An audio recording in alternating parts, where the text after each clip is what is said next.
Alô, comunidade do ICL, começa agora às 5 horas da tarde em ponto, mais uma edição do ICL Urgente. A gente chega sempre com as principais notícias do Brasil e do mundo, com informação e também análise feita a quente em cima dos fatos.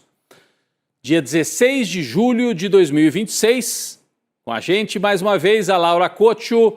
Laura, um dia com bastante notícia, né? Ainda a repercussão do Tariflávio, como está sendo chamado. Daqui a pouco nós vamos trazer mais informações sobre isso. Boa tarde para você, Laura. Rodrigo, boa tarde. Dia quente de notícias hoje. Boa tarde para você, nosso espectador que acaba de chegar para assistir nosso programa nos canais do YouTube do ICL ou nos nossos canais parceiros. Como sempre, eu quero convidar você para se inscrever lá no nosso Papo Legal, né? Na nossa sala do ICL Urgente. Lá a gente sempre coloca uma enquete sobre o tema que a gente vai tratar aqui no ICL Urgente. O tema do dia é o seguinte, gente. Quem vai ser o próximo a se afastar do Flávio Bolsonaro? E as opções são o próprio pai, Jair, que não quer se queimar, o presidente do PL, o bombeiro Valdemar Costa Neto, e a terceira opção é o banqueiro Daniel Vorcaro, que está cansado de escândalo para perto dele, Rodrigo. Além disso, eu quero pedir para você deixar seu like, se inscrever no nosso canal e comentar no chat de onde você está assistindo o ICL Urgente. Vamos lá, Rodrigo. Vamos lá, Laura. Enquanto você falava, estava aí na tela a nossa enquete lá no Papo Legal. Então, boa tarde para você que mora nesse país em que a candidatura de extrema-direita dá um tiro no pé depois de outro tiro no pé. É impressionante a quantidade. Deve estar tudo furado o pé do Flávio Bolsonaro. A quantidade de crises que eles vão gerando para a própria campanha e que se reflete nas pesquisas eleitorais. Agora está consolidado o tarifaço, que é horrível para a economia brasileira. Poderia ser pior se o Brasil fosse ainda mais dependente dos Estados Unidos. Deixamos de ser. Ainda assim, tem repercussão importante em vários setores da economia. E por que temos esse tarifaço? Porque a família Bolsonaro trabalhou pelo tarifaço, que está sendo chamado de Tariflávio. Ele esteve lá na Casa Branca e pediu, junto com o irmão Eduardo, que o Brasil fosse atacado de fora para dentro na sua economia, atacando empregos, atacando setores importantes da nossa economia. Vamos falar bastante sobre isso daqui a pouquinho. Bom, faltou combinar a versão oficial. O presidente do Partido Liberal, Valdemar Costa Neto, disse que já tinha conhecimento da foto, a famosa foto, em que Flávio Bolsonaro aparece aqui, olha, ao lado do sicário. Quem é o sicário? É o capanga de Daniel Vorcaro, que se suicidou em março. Essa foto que você vê aí na tela, em reportagem de O Globo, foi publicada com exclusividade pela coluna de Juliana Dalpiva aqui no ICL. Toda a imprensa brasileira deu repercussão porque é o fato mais importante das últimas 48 horas, já na pré-campanha eleitoral. O que está fazendo Flávio Bolsonaro ao lado de um homem que era o capanga, era aquele que recebia a encomenda de Daniel Vorcaro para bater em jornalista, para ameaçar jornalista, para ameaçar funcionários do próprio Banco Master. Ele era um capanga, um faz-tudo e estava naquele grupo do Daniel Vorcaro, aquele grupo de mensagem chamado A Turma. O Flávio Bolsonaro apareceu nesta fotografia, né? A imagem que foi divulgada pela Juliana Dalpiva. Questionado pelo jornal O Globo, o Valdemar Costa Neto afirmou o seguinte, abre aspas, eu já tinha visto essa foto há mais de um mês, o Flávio é político, né? Político tem foto com todo mundo. A foto de Flávio com o sicário não é novidade também para vários integrantes do Partido Liberal, segundo apurações do jornal O Globo. Alguns caciques do PL afirmaram ao site Metrópolis que viram a imagem há cerca de 2 meses. Então essa foto estava pipocando por aí. Questionado pelo partido, Flávio argumentou, alguns meses atrás, que não conhecia sicário e que costuma tirar foto com diversos apoiadores em locais públicos. É verdade, político tira foto ao lado de gente na rua, em comício. Mas essa foto aqui, você acha que foi tirada num comício? Numa reunião política?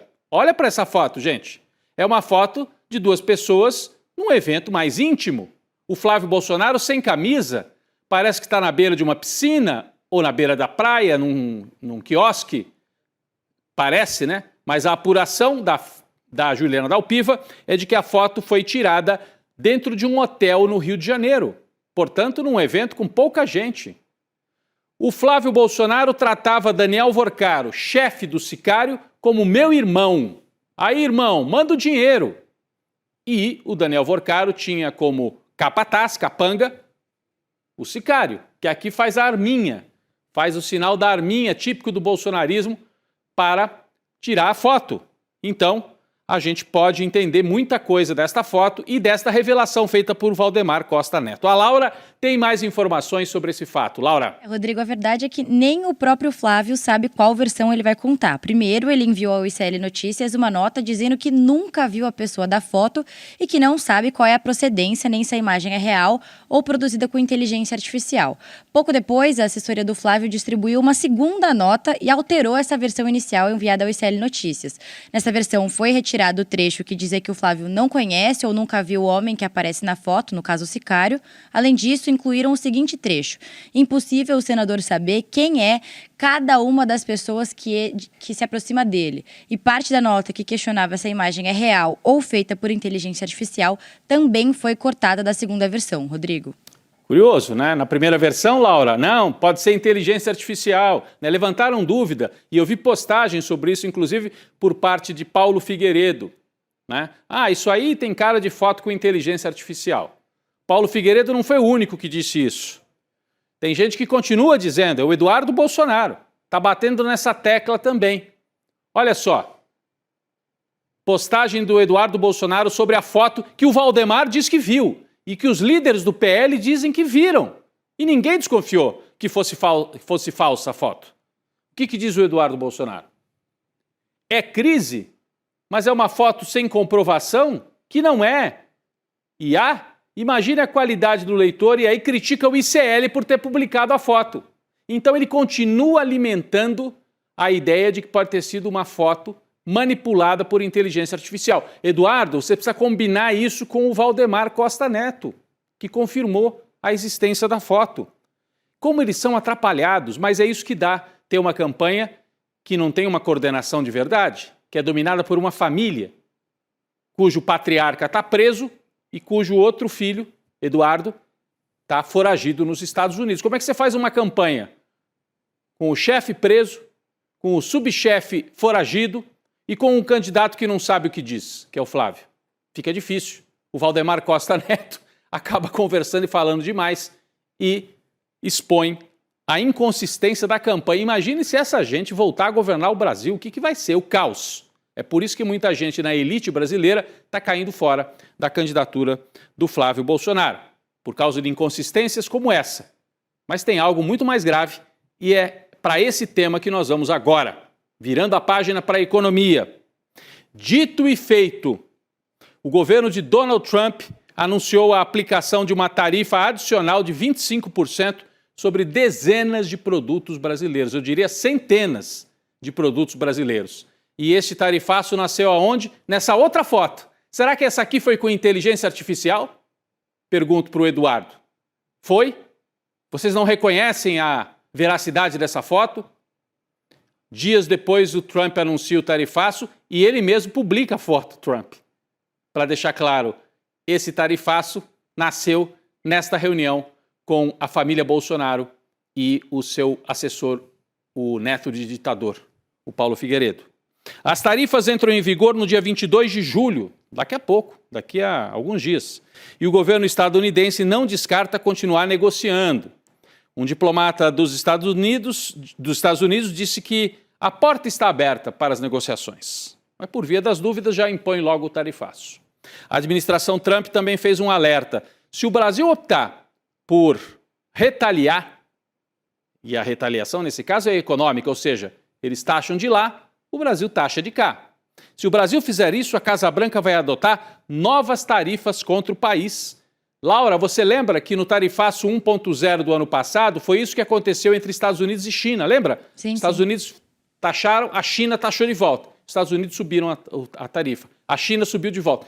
Gente, é isso que eles vão querer? Mas traz os detalhes para a gente, por favor, Laura, desse novo tarifaço aí. Rodrigo, parece que só os Estados Unidos podem taxar, né? Mas, enfim, para justificar o que está sendo classificado como tarifável, como você mesmo colocou, o governo Trump usou uma série de argumentos. Os fatores indicados ali pela Secretaria de Comércio dos Estados Unidos variam entre aspectos econômicos, jurídicos e até ambientais. Para quem não lembra, o governo Trump acusa o Brasil de várias práticas, segundo eles, injustificáveis e discriminatórias, entre elas o PIX, a corrupção no Brasil, ações do STF contra as Big Techs, o tratamento injusto na política de tarifas brasileiras, a proteção inadequada à propriedade intelectual e tarifas sobre o etanol e, para finalizar aí com chave de ouro, o desmatamento, como se só o Brasil desmatasse, né? Mas a real é que parece que as justificativas do tarifaço foram decididas na roleta russa, né? No Unidurité, Rodrigo. Mas tem um argumento escondido dentro dessas justificativas, claro, do tarifaço 2.0, que é o argumento político. E isso ficou muito claro no post que o secretário de Estado do Trump, né, o Marco Rubio, ele fez sobre essas novas tarifas. Ele disse o seguinte, abre aspas, que o presidente Lula e seu governo não negociaram com os Estados Unidos de boa fé, Rodrigo. Uma acusação bem grave, né? Bem grave, Laura. E acho que esse é o argumento central, né? É o argumento político. O Trump quer cercar o Brasil e precisa reocupar o Brasil com um governo submisso, que seria o governo desejado por Donald Trump, que é o governo de Flávio Bolsonaro, que não vai existir, porque provavelmente ele vai perder a eleição, se é que chega até a urna. Eu acho que chega, mas vai ter dificuldades. No momento em que eu chegava aqui para apresentar o programa, o vice-presidente Geraldo Alckmin comandava uma entrevista coletiva em Brasília, dando os detalhes da reação brasileira, do governo brasileiro, ao tarifaço. O nosso Bruno Concílio está de olho ali na coletiva do Alckmin. Se a gente tiver novidades, Laura, o Bruno vai trazer para a gente e a gente anuncia aqui no ar, né? Se o Brasil vai trazer aí a retaliação tarifária, né? Eu acho que ainda não temos um anúncio fechado, mas assim que tiver alguma novidade, você chama daí, o Bruno também nos chama para a gente trazer ao vivo, certo, Laura? Rodrigo, tem um pouco aqui, o vice-presidente da República, Geraldo Alckmin, ele disse que a medida é injusta e descabida. O Alckmin também afirmou que o tarifaço não tem a menor justificativa, corroborando aí com a mesma linha de argumentação do próprio governo Lula. O presidente do Banco Central, Gabriel Galípolo, também disse que o PIX configura o caso mais flagrante de que os argumentos dos Estados Unidos são um tipo de desculpa para aplicar esse tarifaço 2.0, Rodrigo. Porque é muito grave, né, Laura? Obrigado pela atualização ao vivo. Está acontecendo agora a entrevista. Se a Laura tiver mais alguma coisa, a nossa equipe, o Bruno também, vão trazer para a gente aqui ao vivo. É muito grave. Eles citam expressamente o PIX como um motivo para ter tarifaço. Por quê, gente? Porque a família Bolsonaro convenceu o Trump de que o PIX é uma forma de impedir que as operadoras de cartão de crédito norte-americanas tenham lucro no Brasil. Por quê? Qualquer comerciante, qualquer camelô na rua hoje tem a possibilidade de você comprar com PIX, furando o bloqueio de cartão de crédito. Cartão de crédito está virando uma ferramenta só para compra parcelada. Compra à vista é no PIX. E aí você não paga a tarifa para o cartão. Imagina quantos milhões e milhões de dólares eles não estão perdendo. Então é guerra por dinheiro. E o Trump está querendo enfiar a faca no pescoço do Brasil com a ajuda do Flávio Bolsonaro.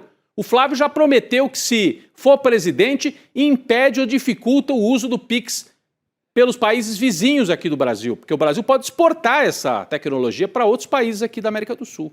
Olha a gravidade da interferência. É interferência na economia e até no consumo do brasileiro, ameaçado de não poder mais usar o PIX. Além dessas respostas que você já ouviu a Laura trazer aí para a gente, né, o vice-presidente Geraldo Alckmin, o presidente do Banco Central, o Brasil respondeu também através do ministro das Relações Exteriores, Mauro Vieira. Ele classificou as declarações do Marco Rubio, como inaceitáveis e ofensivas ao povo brasileiro. A fala do ministro Vieira aconteceu no Itamaraty, algumas horas depois dos Estados Unidos confirmarem o tarifaço. Vamos ver o que disse, um resumo, né? O principal trecho da fala do ministro brasileiro das Relações Exteriores. Abre aspas. Rubio ataca de forma grosseira e arrogante um chefe de Estado de um país amigo. Olha o termo, olha como subiu o tom. Claramente, o que incomoda o governo dos Estados Unidos é o fato do Brasil não ter se curvado às pretensões desmedidas e às demandas irrazoáveis apresentadas no curso das negociações. Tá falado?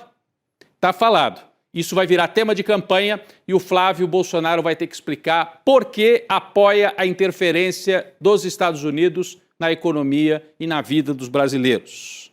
Mauro Vieira também disse que a motivação dos Estados Unidos é política e que desde o início tudo isso está atrelado à prisão do ex-presidente Jair Bolsonaro, que o Trump e o Rubio querem tirar da cadeia. Afinal de contas, quais são os produtos mais afetados? A gente preparou aqui uma lista para você entender a gravidade do tarifaço. Vamos colocar aqui na tela, então, primeiro, os produtos tarifados pelos Estados Unidos. Etanol, máquinas agrícolas, vestuário, também conhecido como roupa, né? Para exportação. Tudo isso são produtos brasileiros que, para entrar nos Estados Unidos, vão ter que pagar mais taxa. E então vão entrar menos, ou vai parar a exportação. Calçados, o Brasil sempre teve uma indústria forte de sapatos. Vamos virar a página, tem mais produtos aí? Tem alguns que eu não estou lendo aqui, porque a lista é enorme. Papel, açúcar, manufaturados em geral, produtos químicos e itens industriais processados. Mas os Estados Unidos, dessa vez, tiveram o cuidado, para eles, de fazer uma lista de exceções, produtos que estão isentos do tarifaço. A gente preparou uma lista também dos produtos isentos. Presta atenção, carne bovina, para não afetar o hambúrguer dos estadunidenses. Café brasileiro, que eles usam muito ali. Norte-americano toma muito café. E café brasileiro. Laranja e suco de laranja. Aeronaves, presta atenção nisso, gente. O Brasil é grande exportador de aviões de pequeno e médio porte para aviação regional. É a Embraer, aqui no estado de São Paulo. O governador Tarcísio, que comemorou o tarifaço no ano passado, não pensou nos empregos lá da Embraer. Olha o que está acontecendo. Dessa vez, os Estados Unidos, sim, deixaram de fora os produtos aeronáuticos para não ameaçar as companhias aéreas de lá, que têm um avião, precisam comprar uma peça de reposição e ficariam, né, penalizadas com esse tarifaço. Então, essa aqui é a lista das exceções. Por que os Estados Unidos adotaram essas exceções? Para não gerar mais inflação dentro do país, né? Já imaginou? Café mais caro, tudo mais caro, pastas, helicópteros, tudo isso são produtos que ficaram nas exceções. Bom, e o aço, hein? Obrigado, pessoal, pela lista, que ajudou bastante a gente a entender o tamanho desse tarifaço. E o aço, que é um produto tão importante exportado pelo Brasil, esse continua com a tarifa anterior, que já era de 50% e já enfrenta dificuldades para entrar nos Estados Unidos. Logo após o comunicado feito pelo governo Trump, a Câmara de Comércio Brasil e Estados Unidos alertou que 3 mil produtos serão afetados e que a medida vai ter um impacto negativo de 11 bilhões de dólares nas exportações industriais e do agronegócio Brasil-Estados Unidos. A Bolsa sentiu o baque, Ibovespa recuou e o dólar subiu. Parabéns, Tari Flávio, por ter ajudado assim, só que não, a economia brasileira.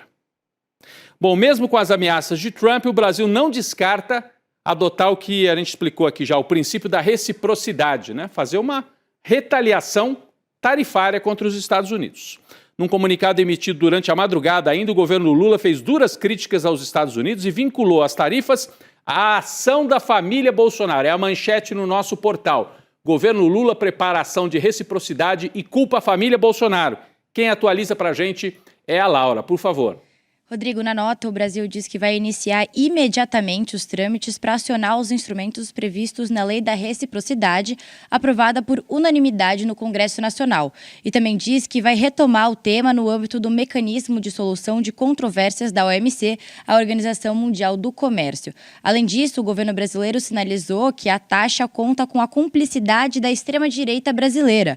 A nota diz o seguinte, abre aspas, é triste constatar que o lamentável desfecho das investigações baseadas na seção 301, aquela que acusou o Brasil de práticas desleais, faz parte do enredo construído com a ativa colaboração da família Bolsonaro. São falsos patriotas que arquitetaram e defenderam publicamente ações contra o nosso país, movidos por objetivos eleitoreiros. Rodrigo, por fim, o presidente Lula convocou hoje uma reunião com os ministros do governo para discutir o tema. A reunião acabou agora há pouco e eu trouxe as atualizações, da coletiva para vocês. O vice-presidente Geraldo Alckmin condenou o que ele chamou de injusta essa taxação e o Galípolo, presidente do Banco Central, também criticou os ataques ao Pix. Rodrigo. É isso, são os dois destaques, por enquanto, da coletiva. Acabou de terminar essa reunião de emergência dos ministros e a Laura trouxe atualização no N2, daqui a pouquinho, mais atualizações sobre a reação do governo brasileiro.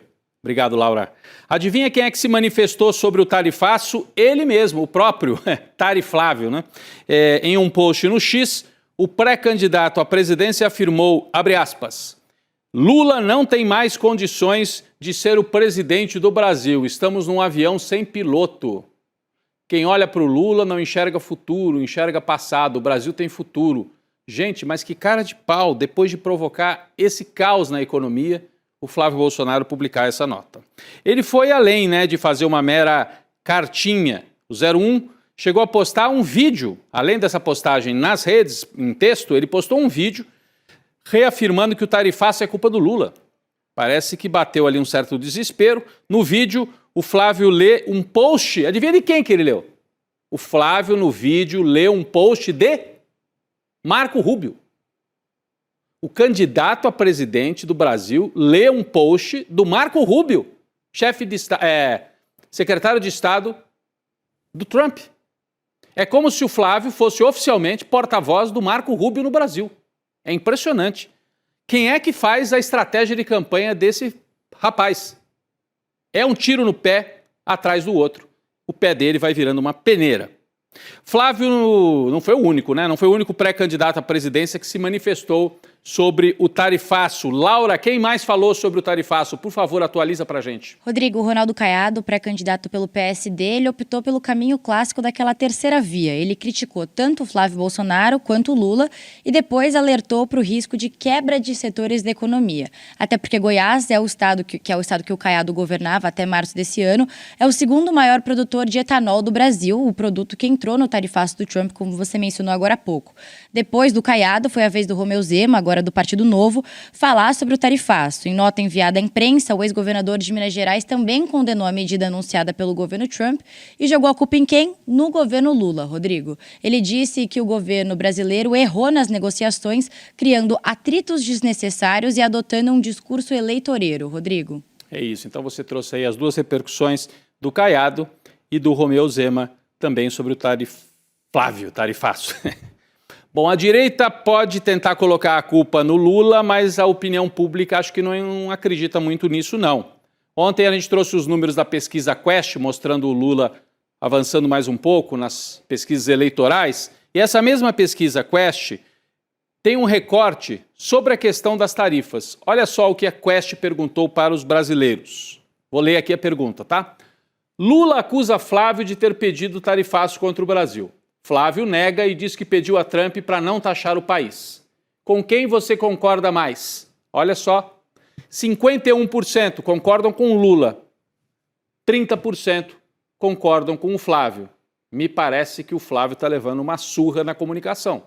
Por isso que eu digo, quem é que faz a assessoria desse rapaz? Vale dizer que a pesquisa foi feita antes do governo Trump acolher a recomendação do Escritório de Comércio dos Estados Unidos e confirmar o tarifaço. Se fizer pesquisa de novo agora, é capaz de piorar para o Flávio, porque ficou ainda mais forte a impressão de que ele joga contra a economia brasileira. Bom, o Flávio Bolsonaro está com o filme queimado, até com o pai Jair, que está tentando se descolar dele. Do que eu estou falando? Daquele episódio da carta aos brasileiros que o Flávio Bolsonaro leu. A defesa do ex-presidente decidiu colocar a culpa no colo do filho 01, afirmando para o ministro Alexandre de Moraes que jamais soube que a carta seria publicada. É curioso isso, né? A gente até trouxe essa informação ontem no N2, porque está escrito lá na carta, manuscrita pelo Jair, carta aos brasileiros. Então ele sabia que seria divulgada. E como é que se divulga uma carta hoje em dia? Pelas redes sociais. Então ele sabia, o Jair, mas está mentindo, tentando botar a culpa no filho. Acontece que essa estratégia provocou um desconforto entre os aliados do Flávio. Laura, explica pra gente, é o pai botando a culpa no filho para tentar se livrar aí, é isso? Rodrigo, outro tiro do pé, né? Como você mesmo falou lá na nossa reunião de pauta. Na avaliação de interlocutores do Flávio, a versão do Jair Bolsonaro apresentada para o STF acabou desautorizando o Flávio justamente no momento em que ele tenta se consolidar ali como a liderança do bolsonarismo e unificar todo mundo da extrema-direita em torno da própria candidatura. Os advogados do ex-presidente Jair Bolsonaro, eles disseram que não houve qualquer orientação, ajuste ou combinação prévia para que o documento fosse publicado pelas redes sociais do Flávio. Então tem aí uma contradição de versões, né? Acontece que na divulgação da carta, o Flávio mesmo afirmou que a iniciativa tinha partido do próprio pai e chegou a agradecer durante a transmissão por ser o escolhido como porta-voz do Jair Bolsonaro. Então, de fato, o Flávio saiu como errado ou até mesmo como mentiroso, né, Rodrigo? Agora, o ministro Alexandre de Moraes, ele encaminhou todo esse caso para a Procuradoria-Geral da República, que tem 5 dias para emitir um parecer sobre a explicação do Jair Bolsonaro, Rodrigo. Então eles estão tentando se explicar em relação à carta, tentando se explicar em relação ao tarifaço, tentando se explicar também, e esse é o ponto que eu vou trazer agora, em relação à briga Michele e o filho do Jair, Flávio. Olha só, Flávio Bolsonaro, 3 semanas depois da publicação daquele vídeo da Michele, resolveu falar sobre o caso. E ele disse que ele não viu a gravação. Ele disse que ele não assistiu o vídeo da Michele. A gente acredita ou não? O senador afirmou que não tem relação com Michele e que não esperava o vídeo. O pré-candidato também disse não saber por que a ex-primeira-dama fez isso, que ninguém esperava por essa atitude. Flávio disse estar disposto a dialogar, mas falou que nunca pressionou a Michele para se engajar na campanha, não. Segundo o senador, sua carreira o deixou acostumado a engolir sapo. Então, ele está chamando a Michele de um sapo que ele precisa engolir. As declarações aconteceram durante uma participação no podcast Flow, que parece que não foi muito boa, né? Deixou aí frases soltas e pontas soltas.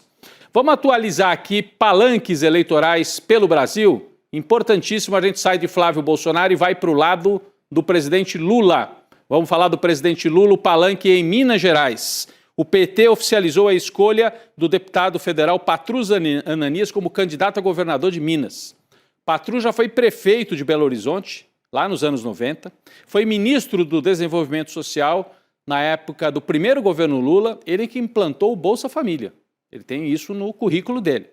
O nome de Patrus ganhou consenso nas últimas semanas, depois que Lula teve a certeza que não poderia contar com Rodrigo Pacheco, que é de outro partido, é de centro e tal, não quer mais ser candidato a governo de Minas, então o Lula convocou, esse é o Rodrigo Pacheco, né? O Pacheco desistiu, porque parece que traiu o governo no caso da votação de Messias para o Supremo, e aí o Lula ficou com Patrus Ananias como candidato em Minas. A chapa do PT em Minas, portanto, sai Rodrigo Pacheco, podemos voltar então para a imagem do Patrus Ananias, que é o candidato, um petista histórico. Para governador é o Patrus, para senadora Marília Campos, temos imagem dela também, o povo de Minas conhece bem a Marília Campos, está aí a Marília, que é prefeita ou ex-prefeita de Contagem e aparece muito bem nas pesquisas para o Senado. Falta definir quem é o segundo nome da chapa para o Senado em Minas. Patrus, governador. Marília, senadora. Quem é o outro nome? Pode até ser o Alexandre Calil, ex-prefeito de BH, que está no PDT. Vamos ver. Uma última nota aqui bizarra, mais uma, do trumpismo. Olha só essa. Parece que os Estados Unidos estão mais preocupados não com o tarifaço, nem com a guerra no Irã, mas com um exército que tenha testosterona. É isso mesmo. O secretário de Guerra dos Estados Unidos, que o nome agora é esse, secretário de Guerra, Pete Hegseth, anunciou um programa obrigatório de triagem no Exército. Testar anualmente todos os militares com 30 anos ou mais, incluindo mulheres, para saber se tem deficiência de testosterona. Mesmo assim, o tratamento hormonal, olha como eles são bonzinhos, hein? Para os militares que tenham eventualmente baixo nível de testosterona, será voluntário, não serão obrigados a fazer. É uma medida completamente bizarra, pensando que os Estados Unidos estão em guerra com o Irã e falando em teste de testosterona, mas é típico da extrema-direita trumpista. Laura, obrigado mais uma vez pelas atualizações ao vivo. Como é que fica a nossa enquete, Rodrigo. Laura? No começo do programa, a gente colocou uma enquete lá no Papo Legal, na sala do ICL Urgente, perguntando quem vai ser o próximo a se afastar do Flávio Bolsonaro. A resposta foi quase unânime, Rodrigo. 82% das pessoas que votaram na opção o presidente do PL, o bombeiro Valdemar Costa Neto. Então, aí o pessoal acha que quem vai ser o próximo a se afastar do Flávio vai ser o próprio Valdemar, que está tentando apagar o fogo, mas também está complicando a própria campanha do Flávio, né, Rodrigo? Aí 9% votaram em o banqueiro Daniel Vorcaro, que está cansado de escândalo, e os outros 9% votaram em o próprio pai, Jair Bolsonaro, que não quer se queimar, Rodrigo. Valeu, Laura, obrigado. Valeu. Daqui a pouco a gente vem aí com o N2, mas eu faço aqui a chamada. A gente falou bastante do Flávio Bolsonaro. Você conhece bem a história do Flávio Bolsonaro? Então não perca na próxima quinta-feira a verdadeira história do Filho 01, um especial, um documentário produzido pela nossa equipe de documentários. Quinta-feira, 8 da noite, próxima, outra quinta, né, dia 23 de julho. Como é que você se inscreve para assistir? iclurgente.com.br. Esse documentário está sendo preparado há várias semanas. Olha, gente, é por isso que eu tenho dito, o ICL tem uma equipe muito grande de jornalistas, uma equipe que continua trabalhando firme. Então, você pode acompanhar aqui os nossos programas, ficar de olho nos nossos documentários, no nosso portal, que tem muita apuração, muita gente que sabe fazer jornalismo e vamos seguir fazendo. Fique com a gente, assista na próxima quinta a verdadeira história do Filho 01 e agora fique com N2, Gabi Varela e eu, que hoje eu estarei desde o começo, porque o Chico Sá não está com a gente. Daqui a pouquinho lá no N2. Valeu! Lula e Flávio Bolsonaro. A história de Lula as pessoas conhecem bem. Já foi presidente da República várias vezes, já foi candidato mais vezes ainda, já foi investigado, foi preso, solto, teve toda a sua condenação anulada, tem suas virtudes e seus defeitos, e as pessoas com tanta informação desenvolveram uma opinião a respeito dele. E Flávio Bolsonaro? Qual é a história de Flávio Bolsonaro? Quase ninguém sabe. Já ouviram falar dos casos de rachadinha, da loja de chocolate, etc. Mas será que a história de Flávio Bolsonaro é só essa? Será que ele é o herdeiro moderado de Jair Bolsonaro? O Bolsonaro light? Ou será que tem muito mais coisa nessa história? Numa investigação inédita feita pelo ICL, as pessoas que fizeram parte do núcleo político e do núcleo de poder do bolsonarismo finalmente resolveram falar. E o que vocês vão ouvir no documentário que o ICL vai exibir dia 23 de julho, às 8 horas da noite, é escabroso, horrível, assustador. Aliás, vocês vão ouvir e decidam vocês mesmos. A única coisa que não podemos é saber a história verdadeira de uma das pessoas que disputam o poder máximo desse país. Se você quiser assistir esse documentário exclusivo do ICL, clique no link aqui embaixo, adquira o seu ingresso gratuitamente e participe com a gente desse momento.